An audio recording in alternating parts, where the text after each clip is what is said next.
নমস্কার বন্ধুরা, আজ একটা খুব ভালো ডিশ বানাবো, যেটা অনেকে হয়তো খেয়েছেন বা খাননি, কিন্তু খেতে খুবই সুস্বাদু। আজকে আমি বানাবো চিকেন রাইস বানাবো। আমি একটা নিহারি খেয়েছি, নিহারি স্টাইলে হবে, কিন্তু একটু অন্যরকম হবে। তাই জন্য দেখতে করে প্রথমে আমি কী করছি, প্রথমে দেখুন নুন হলুদ দিয়ে আলুগুলো মেখে মানে কেটে ছোটো ছোটো করে এই আলুগুলো কিন্তু দেবো। আপনারা আলু মানে ইচ্ছা করলে দিতেও পারেন, নাও দিতে পারেন। আমার ভালো লাগে বলে তো আলুটা দিলাম।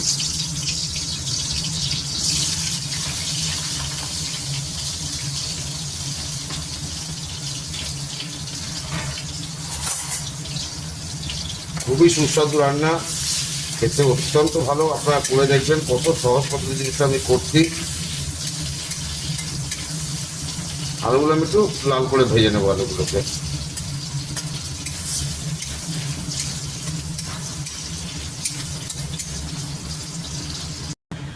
দেখুন বন্ধুরা, আমি আলুটা লাল করে ভেজে নিয়েছি।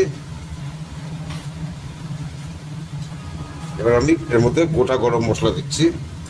আগে আমি জিরেটা ফোড়ন দিচ্ছি আগে, তারপরে গোটা গরম মশলা দিয়ে দিলাম।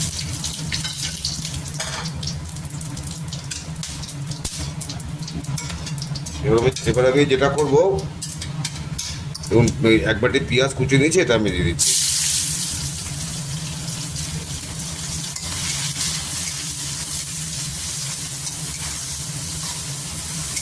পেঁয়াজটা কিন্তু একটু নরম করে ভেজে নিতে হয়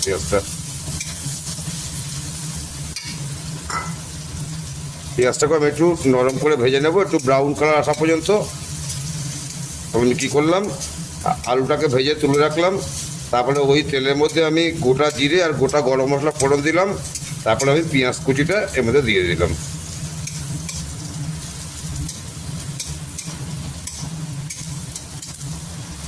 এবার কিছুক্ষণ এটা ভাজতে থাকবো। দেখুন বন্ধুরা, পেঁয়াজটা আমার নরম করে ভাজা হয়ে গেছে। এবার এর মধ্যে একটা বাটা মশলা দেবো, সেটা হচ্ছে পেঁয়াজ, রসুন, আদা, কাঁচা লঙ্কা আর টমেটো। লিখে দিলাম পেঁয়াজ, রসুন, আদা, কাঁচা লঙ্কা, টমেটো।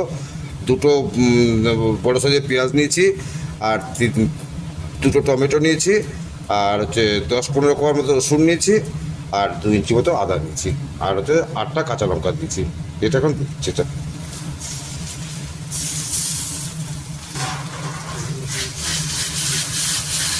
এবার মশলাটা ভালো করে আমি কষাবো।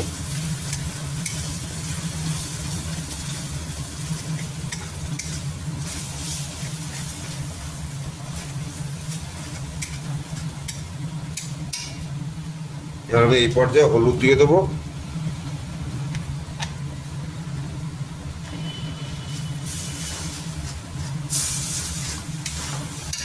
আর একটু আমি 1 চামচের মতো ধনে জিরেগুলো মিশিয়ে আমি দিয়ে দিলাম।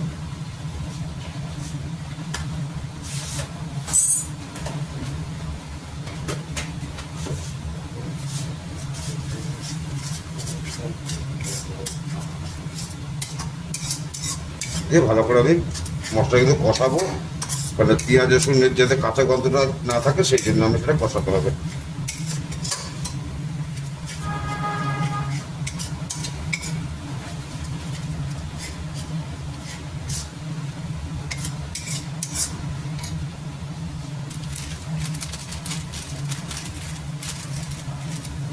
কসুরি মেথি দিয়ে দিলাম।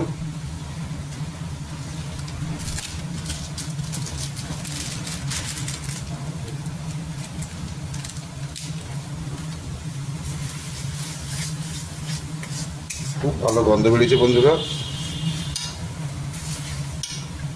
একবারে দেবো না, অল্প অল্প করে দেবো।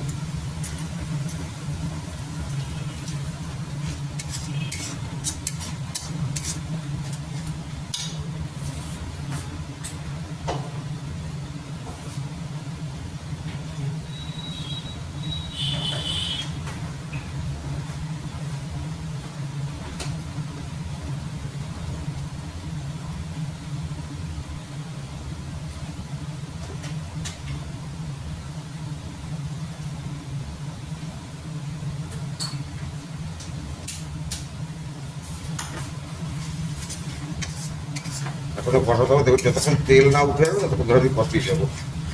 ঠিক, লবণটা পরিমাণ মতো লবণ দিয়ে দিচ্ছি।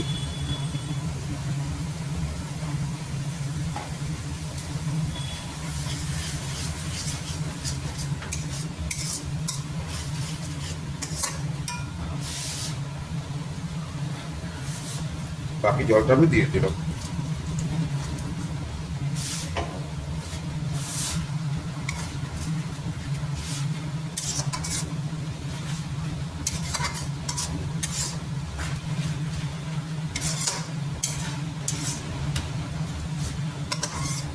খুব সুন্দর গন্ধ বেরিয়েছে বলতে আপনারা কিন্তু অবশ্যই করবেন।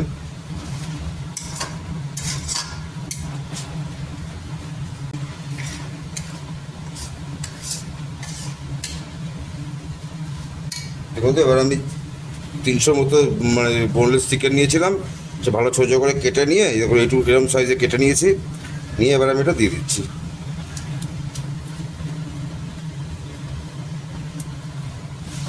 দিয়ে ভালো করে জল চিপে নিয়ে তবে দিয়েছি।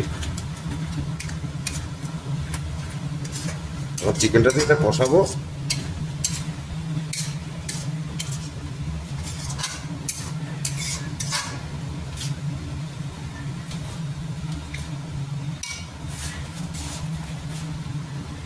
এই পর্যায়ে 1 চামচ সোয়া সস দিয়ে দিচ্ছি।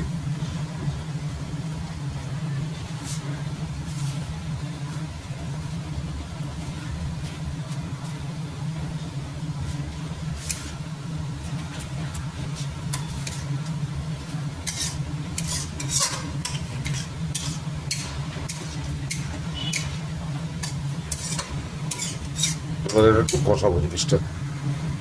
এর মধ্যে এই পর্যায়ে আমি আলুটা দিয়ে দিচ্ছি।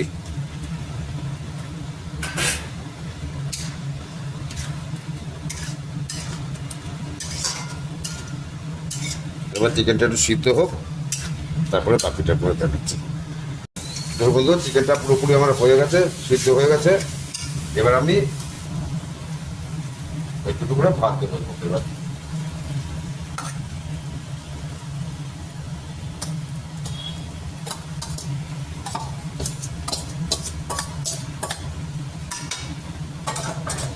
এবারটা দিয়ে ভালো করে মিশাতে হবে,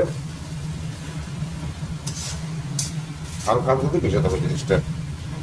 আর ভাত যখন করে নেবেন না, একটু মানে পুরোপুরি সিদ্ধ হবে না, সেরকম অবস্থায় ভাতটাকে কিন্তু নামাতে হবে।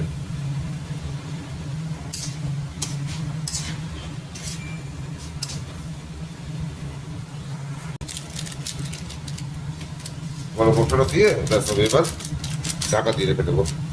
আর আমার কিছু করার নেই। জিনিসটা খুব ভালো গন্ধ বেরিয়েছে বন্ধুরা, অবশ্যই করবেন।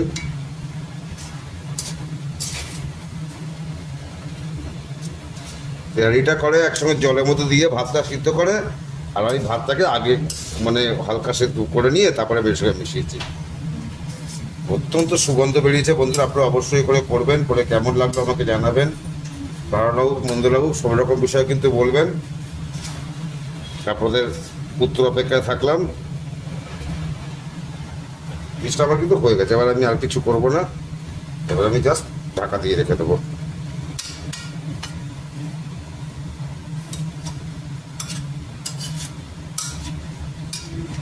দেখলেন বন্ধু কত সহজ পদ্ধতি জিনিসটা আমি করে ফেললাম।